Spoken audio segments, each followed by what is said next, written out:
आदरं मधुरं वदनं मधुरं नयनं मधुरं हसितं मधुरम् आदरं मधुरं वदनं मधुरं नयनं मधुरं हसितं मधुरम् हृदयं मधुरं गमनं मधुरं मधुराधिपतेरखिलं मधुरम् अधरं मधुरं वदनं मधुरं नयनं मधुरं हसितं मधुरम् हृदयं मधुरं गमनं मधुरं मधुराधिपतेरखिलं मधुरम् अधरं मधुरं वदनं मधुरं मधुराधिपतेरखिलं मधुरम्। बोलिए भगवान श्री कृष्ण की, भागवत महापुराण की, राधे रानी की, गुरुदेव भगवान की जय। जय श्री राधे श्याम। हमारे जो पारब्रह्म परमेश्वर भगवान श्री कृष्ण हैं, इस प्रसंग में जब भगवान श्री कृष्ण द्वारिका चले जाते हैं और इधर युधिष्ठिर को जब काफी दिनों से समाचार नहीं मिलता कि हमारे जो अनन्य साथी हैं, प्रेमी हैं, हमारे भगवान हैं, उनकी कोई सूचना नहीं मिली, तब वे अर्जुन को समाचार लेने के लिए, कुशल क्षेम पूछने के लिए द्वारिका भेजते हैं। और वहां जब अर्जुन जाते हैं तो वहां क्या होता है, क्योंकि भगवान अपनी सारी लीला का संवरण करके गोलोकधाम जा चुके होते हैं और इसकी सूचना वे अपने कुछ प्रमुख साथियों उद्धववाद को देते हैं कि आप जा करके सारे द्वारिकावासियों को बता दो कि आज के 7वें दिन ये द्वारिकापुरी समुद्र में डूब जाएगी और आप लोग वहां से चले जाएं। तो इस घटना के बाद जब अर्जुन वहां पहुंचते हैं तो सारी सूचना उनको मिलती है और उसके बाद वे सबको लेके जो साथ में हैं, वे सोचते हैं कि हमें अब इन सबको लेकर के मथुरा जाना चाहिए और जो अनन्य प्रेमी हमारे हैं उनको हम हस्तिनापुर लेके जाएंगे। लेकिन होता क्या है कि जब वे भगवान की जो पत्नियां हैं, जो उनके परिवार के लोग हैं, उन लोगों को जब ले जाना चाहते हैं अर्जुन, तो वे लोग उनसे युद्ध करते हैं और युद्ध में हरा देते हैं। आप सोचिए कि जिसके पास गांडीव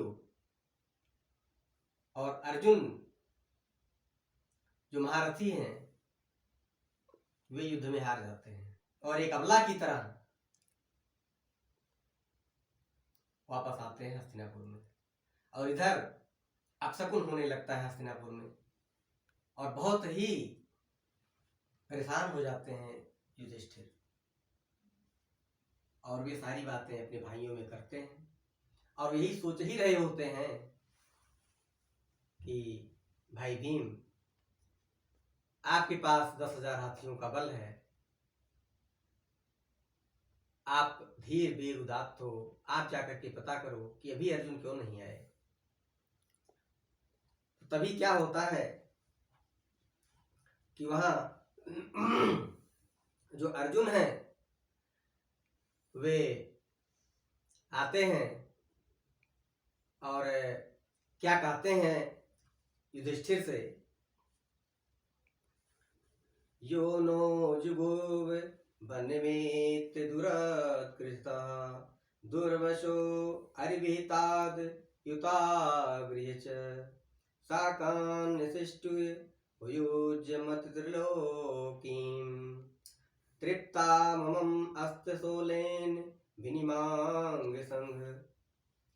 जो भगवान श्री कृष्ण हमारी रक्षा हर पल करते रहे, और जब हम लोग वन में थे, वन में भटक रहे थे, तब दुर्वासा के कोप से उन्होंने हमारी रक्षा की, जबकि दुर्योधन हम लोगों को बहुत बड़ी समस्या में डाल दिया था। सोहम नृपेन्द्र रहिता पुरुषेत्मिनः साख्य प्रियेण हृदयेन शून्यः अध्वन्यरिक्रमः परिग्रमाण रक्षण गौपेर विधि बेली मिर्जते अपि। वे कहते हैं कि हम लोग का कोई साथ देने वाला नहीं रह गया है। जिन भगवान श्री कृष्ण को हम अपना मित्र मानते रहे, सखा मानते रहे, और उन्होंने पार ब्रह्म परमेश्वर होने के बावजूद हमारे साथ ऐसा व्यवहार किया जैसे एक सामान्य मनुष्य करता है।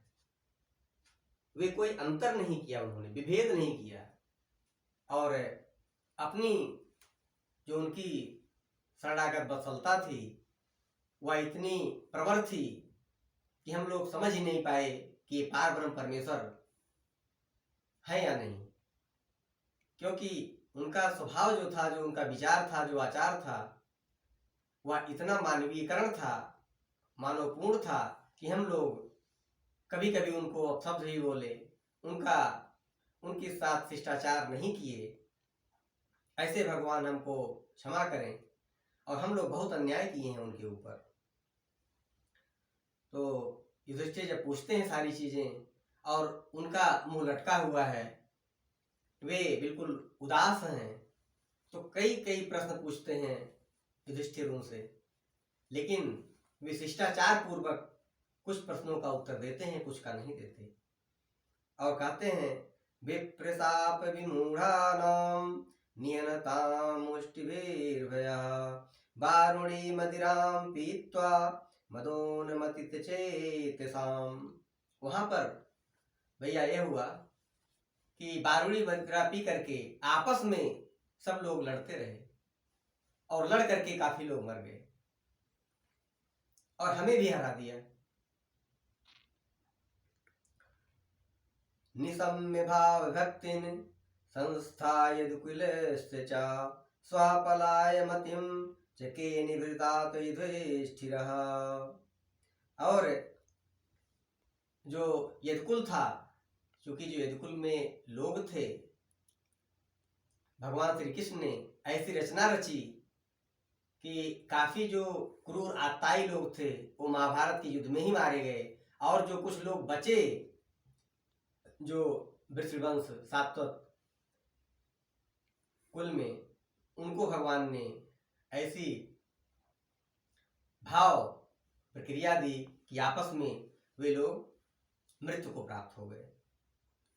यदा मुकुंदो भगवान भामहि जाऊ सत्वा श्रमणीये मत्कथः तदा हरेव प्रतिबुद्ध चेतसः मधर्म हेतु कलि सरस्वती वर्तते।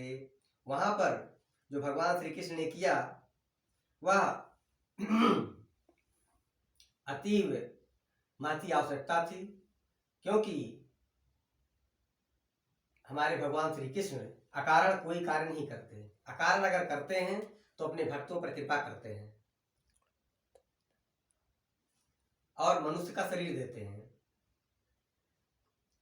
जिससे हम भोग और मोक्ष दोनों साधन प्राप्त कर सकें, और कथा श्रवण के द्वारा अपना कल्याण कर सकें। कबहु के करी करुणा नर देहि, कबहु के करी करुणा नर देहि।